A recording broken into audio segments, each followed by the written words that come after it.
Sé que hay cosas que me digo que no tienen que pasar, se despiertan del olvido, vuelven para hacerme llorar. Yo me quedaría contigo 1, 2, 3 noches más si no hubiera roto el hilo. Ojalá volver atrás.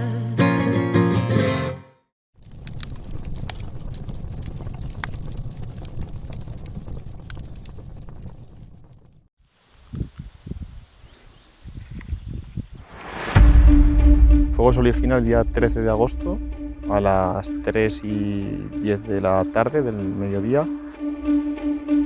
La causa fue un cuadro eléctrico que había a las afueras del pueblo de Añón de Moncayo. En aquel momento recibo un mensaje de un WhatsApp de un primo mío que dice que hay fuego, que se ve humo en Añón.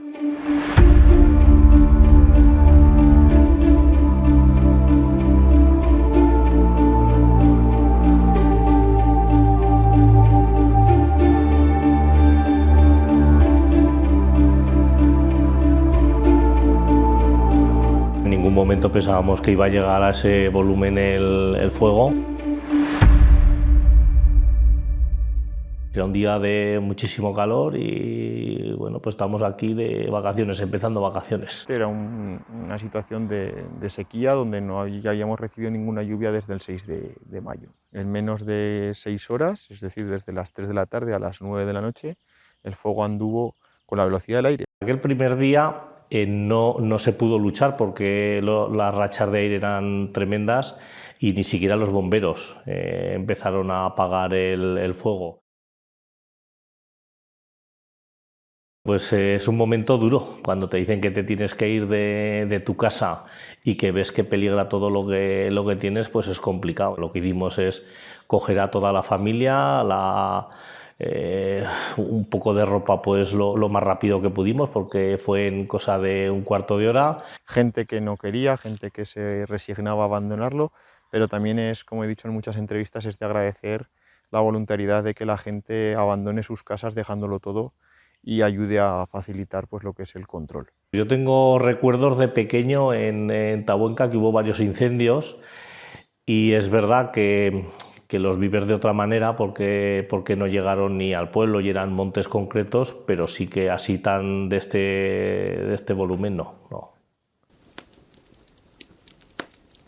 Un incendio forestal es un fuego que afecta a la masa forestal, tanto a la arbolada como al matorral o al pastizal, que puede haberse originado en la zona forestal o que puede haber afectado la zona forestal propagándose desde otro sitio. La diferencia de un incendio forestal con un conato es que bueno, el inicio es el mismo, pero en un conato pues al final se actúa con rapidez y con cierta sencillez, de forma que se evita, ¿no?, que ese incendio se propague al territorio en una extensión grande. En zonas mediterráneas, como en España en general, o la península ibérica, el 95% de incendios tienen origen antrópico, es decir, una actividad de personas que de alguna manera pues, crea una fuente de ignición y esa pues, termina desencadenando un incendio. Y el 5% restante pues, serían incendios causados por rayos, incendios naturales. En Aragón eso es especialmente particular o tenemos un porcentaje muy alto, ¿no?, porque no debemos olvidar que tanto el maestrazgo turolense como el castellonense son las zonas que ostentan mayor número de rayos a lo largo del año en el territorio español. Existen también 3 factores que son importantes a la hora de controlar o de saber el comportamiento del fuego, ¿no? Sobre todo interesa saber por dónde va a estar el frente. No solo influye el estado del combustible, influye la meteorología de ese momento. Singularmente, junto a la sequedad, el calor y la sequedad atmosférica, influye mucho el viento. Cuanto mayor es el viento, más fácil, mayor es la propagación.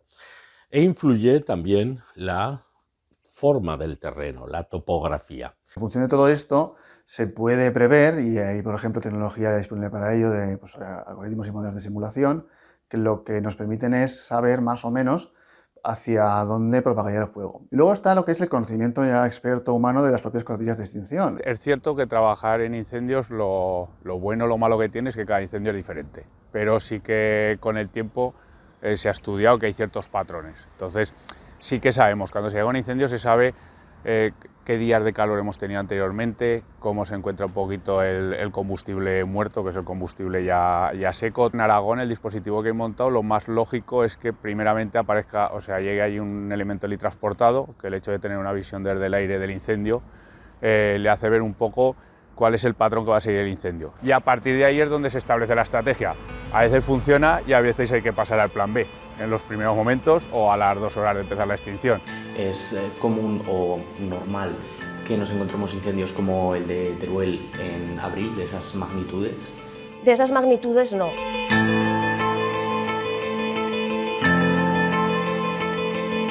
Que haya incendios en esta época del año no es atípico. Lo que sí parece ser cada vez más una tendencia que se va a consolidar, es la extensión. El cambio climático se nota. Precisamente por ese cambio climático, ¿no? Estamos viviendo precisamente este año un abril extremadamente seco, ¿no? En el que no ha habido precipitaciones, que eso, como hemos dicho, hace que la vegetación esté muy seca y entonces pues, el incendio se propague con mayor velocidad.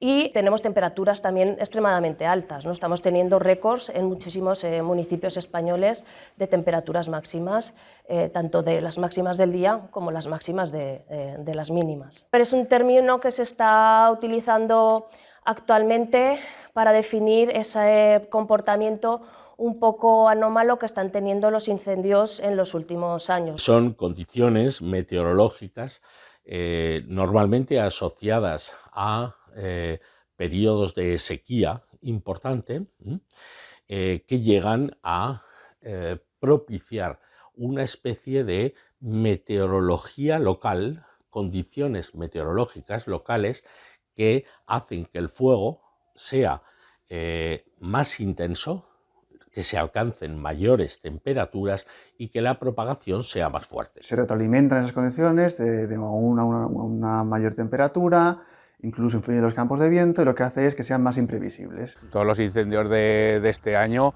y en Aragón ya es una condicionante que estamos viendo a lo largo de los años, es que los incendios tienen un comportamiento muy extremo durante unas horas y que la mayor parte de las hectáreas quemadas son en esas primeras horas del incendio. Indudablemente la más importante es la pérdida de vidas, ¿no? Al final el incendio puede llegar a núcleos de población, a núcleos urbanos y pues, acabar, ¿no? Afectando a seres humanos, incluso bueno, pues, los propios medios de extinción. También puede afectar a los negocios o incluso pues, afectar a campos de cultivo, ¿no? Y entonces pues, también eliminamos lo que es el sustento económico, ¿no? de esas personas. Vera de Moncayo se vio afectado con más de un 90% del territorio, quemado y calcinado. En eso pues hay pues, tanto monte como cultivos, desde olivo, almendro, carrasca, girasoles, cultivos de cubierta vegetal que había establecidos en aquel momento y que realmente quedan afectados. Pero también se afectan infraestructuras municipales como la que estamos ahora aquí, el paseo o el poblado celtíbero, de los depósitos municipales en la estación potabilizadora. Estamos hablando de 996.000 euros los daños calculados en la rehabilitación de esto por los peritos municipales. Ha habido campos que se han quemado enteros, se han calcinados y ha habido que arrancarlos, otras gentes ha tratado de pues, cortarlos para que brotasen nuevos, pero la verdad que la consecuencia ha sido tremenda. De hecho, no hay ya fauna, los animales han desaparecido de aquí. También hay otro componente, que es el impacto emocional, el impacto en las personas que se relacionan, que viviendo en el territorio o no, pero se relacionan con ese paisaje, lo perciben como algo valioso, como algo propio y que se ve profundamente alterado o destruido. Cuando tú sales de un incendio y ves que se ha quemado todo eso, cuesta muchísimo, pero ya cuando es tu zona, o la zona donde tú trabajas, o conoces, o hacer deporte por allí, es duro ver calcinada una zona. Es más difícil en la vuelta, es decir, cuando el vecino ya vuelve, cuando el turista vuelve, cuando cualquier persona que nos visita ve que todavía, y hoy lo estás viendo, estamos muy próximos de cumplir el año, han pasado 8 meses y seguimos teniendo las cicatrices. Son momentos que se te quedan en la retina, ¿no? Son momentos que no te los vas a quitar nunca, ¿no? Porque te impacta muchísimo ver todo quemado, ver que no ha quedado absolutamente nada, incluso casas calcinadas, y eso al final pues te pesa. Ecológicamente puede tener consecuencias positivas. De hecho, el fuego es un agente regulador del paisaje mediterráneo que bueno, lo ha moldeado y modelado durante mucho tiempo. Cuando estamos en un régimen de incendios natural, un régimen de incendios, en el caso de España, cultural. Hay una interacción entre usos tradicionales del fuego y el propio fuego como fenómeno natural que llega a un equilibrio. Si nos salimos de ese equilibrio, pues puede haber consecuencias ecológicas pues, por ejemplo, pérdida de biodiversidad. Hay que pensar también que el incendio altera las características del suelo, puede generar procesos de pérdida de suelo, de erosión. Se puede trabajar en ello, ¿no?, para minimizar o para intentar reducir el impacto de este tipo de procesos que se desencadenan, ¿no? Hoy en día bueno, se tiene un poco más la tendencia de apoyar el hecho de que el terreno se regenere un poco de forma más natural, y eso se hace sobre todo pues, evitando que se erosione el suelo, pues, por ejemplo con medios poniendo fajinas o haciendo escaleras de matorral para evitar la erosión. La recuperación total requiere muchísimos años. A mis espaldas estáis viendo que todo el monte, que antes era verde, que realmente había una vegetación, que había fauna, que convivían las especies, hoy no tenemos más que cenizas. Convivimos los vecinos, nos hemos acostumbrado a convivir con un ambiente y unas cicatrices negras que nos ha dejado este incendio. Nosotros estamos estudiando incendios que se produjeron en el año 94, o sea, eso hace ya pues 30 años, y todavía no se ha acabado de reconstruir de todo el paisaje, ¿no? Y no se sabe si realmente acabará, ¿no?, reconstruyéndose del todo. Se puede prevenir. No se pueden evitar.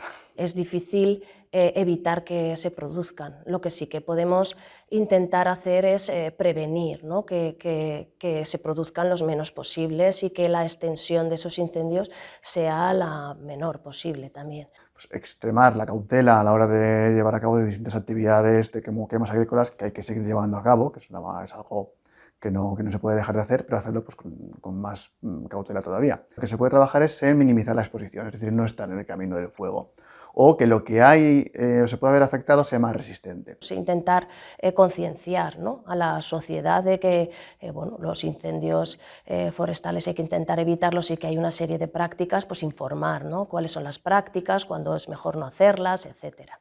Y sobre todo podemos actuar sobre lo que es el combustible. ¿Vale? Tenemos que intentar reducir de alguna forma la carga de combustible que hay actualmente en el territorio. Parte de lo que hay detrás de ese aumento de combustible ha sido el dejar de aprovechar el monte, básicamente. Y el también haber abandonado muchas actividades agrícolas, sobre todo ganaderas, que de alguna manera contribuían a regular cuál era ese estado de los montes, con una menor carga, y bueno, pues al final llegando a un equilibrio en el que cuando se produce un incendio pues no era tan virulento, se podía contener si se veía el riesgo o la probabilidad de que alcanzase alguna comunidad. La ganadería extensiva debería potenciarse en relación con los incendios forestales por cuanto es una forma muy eficaz de control de ese matorral, de esa cubierta vegetal. Los fuegos no se apagan en verano, los fuegos al final se retienen en invierno y la administración pública, por mucho que quiera, no va a poder evitar que la vegetación crezca, y ahí tiene que haber una colaboración público-privada que se apoye tanto en la gente que estamos en el campo para evitar que muchos de los campos que aquí, pues por la despoblación, por la falta de arraigo, se están quedando sin cultivar, pues sean cultivados. La gestión forestal son actividades que se llevan a cabo sobre masas forestales, evidentemente, que persiguen objetivos de conservación de diversos servicios que proveen nuestros montes. Y uno de ellos es, una de las orientaciones que se les da a la gestión forestal, y más a día de hoy, es la de mitigar el riesgo de incendio. Son trabajos de desbroce, de eliminación de matorral que se entiende que podría propagar mucho más un incendio en el caso que se diese en esa zona, trabajos de poda, de clareos, de silvicultura en general. Tiene un coste económico elevado.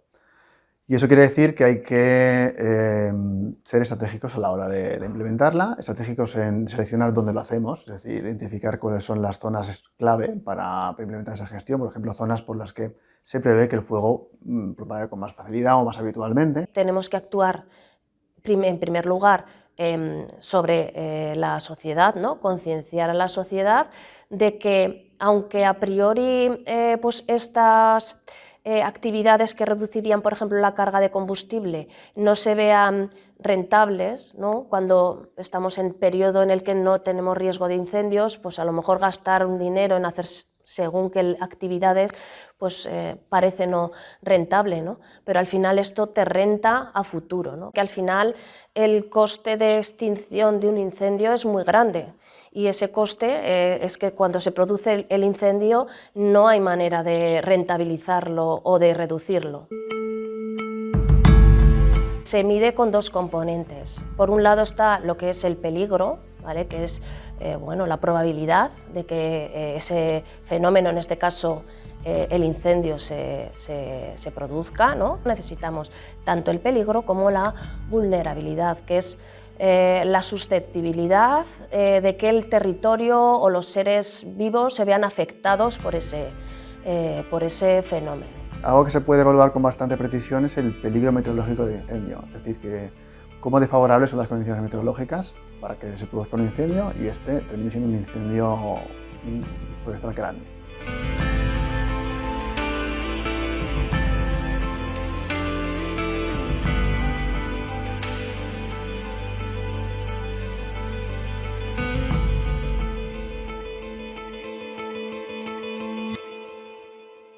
En lo que yo conozco en cuanto a la legislación de prevención es que hay una serie de actividades que están, digamos, reguladas en tiempo y forma.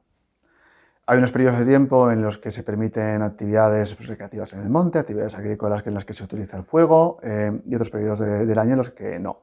Son calendarios que son fijos y que se ven poco afectados por eventos anómalos, como por ejemplo que tener un mes de marzo, que las últimas 3 semanas pues, han sido muy cálidas. Entonces ahí se seguían concediéndose determinados permisos, permitiendo X actividades que quizás había que haber puesto ahí una breve pausa y decir, vamos a excluir, vamos a regular un poco más en este periodo, que aunque no es habitual, pero es extraordinario.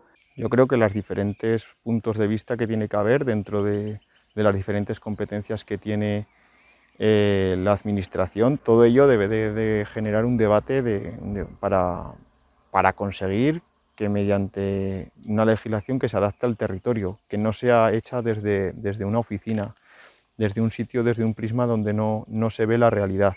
Hay que pisar el campo, hay que hacer entrevistas a la gente, hay que ver por qué antes estos incendios no estaban y hoy cada día van a ser más. Lo que hemos aprendido es que somos muy débiles, que con toda grandeza que puede tener la montaña o la fauna, en cuestión de horas desaparece. Entonces tenemos que aprender de todo eso y mantenerlo y cuidar todo eso, o sea, hacer un mantenimiento muy exhaustivo. Sé que hay cosas que me digo que no tienen que pasar, se despiertan del olvido, vuelven para hacerme llorar. Yo me quedaría contigo 1, 2, 3 noches más si no hubiera roto el hilo. Ojalá volver atrás.